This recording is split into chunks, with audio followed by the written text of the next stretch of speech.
Solar पंपाबद्दल माझी एक मधला त्यांचा एक विषय मागणी आहे. सोलार पंपाबद्दल रत्नागिरी जिल्ह्यामध्ये सोलार पंपाची फक्त 25 पंप आतापर्यंत दिलेत. 303 पंपांची मागणी प्रलंबित आहे.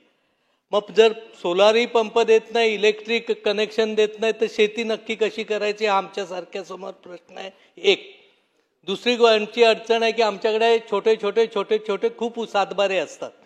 एका सातबाऱ्यावर जर एंट्री केली तर दुसऱ्या सातबाराची ते सोलारला सातबारा अपलोड होत नाही. मग त्या शेतकऱ्यांनी कशा पद्धतीने पंपाचं कनेक्शन मिळावं हा एक मुद्दा, महत्त्वाचा मुद्दा आहे.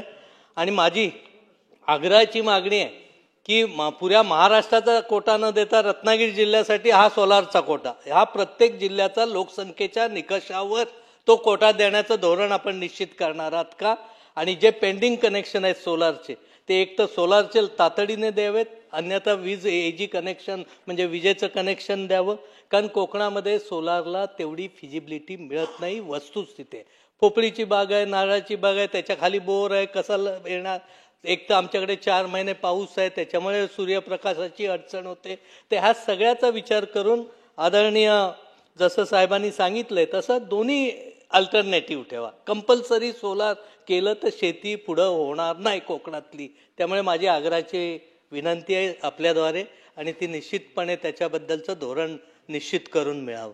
मंत्री महोदय. अध्यक्ष महोदय, मागेल त्याला सौर पंप योजना आहे, त्यामुळे असं प्रत्येक जिल्ह्याला काही ठराविक असा कोटा नाही. ज्या शेतकऱ्यांनी मागितले त्यांना आपण देतोय. आणि विलंब होतोय तर शेतकऱ्यांनी जर एखादी कंपनी सिलेक्ट केली तर त्या कंपनीला बंधनकारक आहे की 1 महिन्यामध्ये तो सोलार पंप लावून देणं. आणि मग आता आपल्या रत्नागिरीमध्ये 115 पंप दिले आहेत आणि मागेल त्याला सौर कृषी पंपामधून 114 दिलेले आहेत एकूण. आणि विलंब कशामुळे होतं?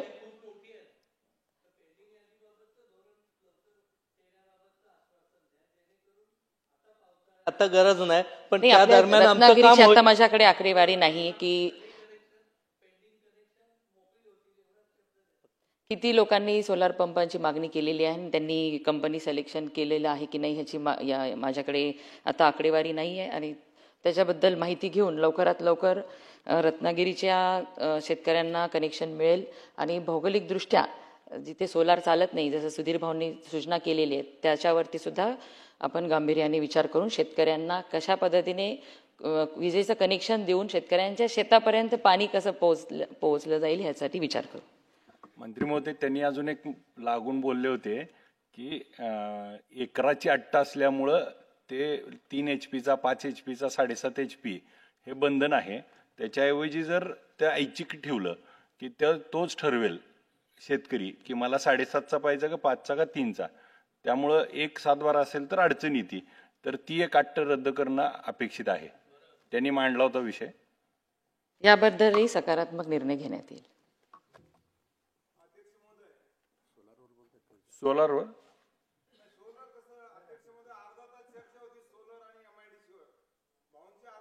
होती, भाऊंना 40 मिनिटं लागले. भाऊ ज्येष्ठ आहेत, आम्ही मान्य करतो.